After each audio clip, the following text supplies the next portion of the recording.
জান্নাতে পর্যন্ত যাচ্ছে না তার মার কথা শুনে। আমাদের নামাজ পড়তে হবে না হবে না? হবে। পড়তে হবে। হবে। আমাদের জান্নাতে যাইতে হবে না জাহান্নামে যাইতে হবে? জান্নাতে। হ্যাঁ, জান্নাতে। আপনাদের জান্নাতে গেলে বেশি সুখ আর নাকি জাহান্নামে গেলে বেশি সুখ? জান্নাতে গেলি। আমি একটা কথা মনে পড়েছে, আমি একটা কথা বলি। এক শিক্ষক এক ছাত্র সবার বলেছে তোমরা কিরা কিরা জান্নাতে যাবা হাত তোলো। সবাই হাত তুলেছে, কিন্তু একজন তার নাম সুমাইয়া, সে হাত তুলিনি। হুজুর বলছে তুমি হাত তোলনি কেন? বলছে হুজুর আমার মা বলেছে স্কুল গিয়ে কোনো জায়গায় যাবেনি, সোজা বাড়ি চলে আসবি, সেই জন্য হাত তুলিনি।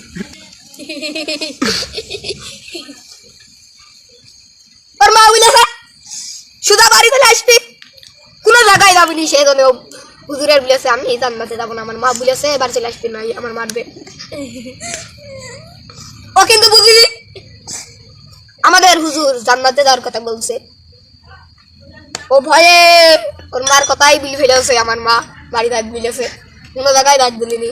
হুজুরের বলছে হুজুর আমি যাতে বাড়ির থেকে এক পা ওদিক ওদিক করি, খালি আমার মা আমার মেরে চামড়া তুলিয়ে দেবে, কথা কান ঠিক না। সে জান্নাতে পর্যন্ত যাচ্ছে না তার মার কথা শুনে।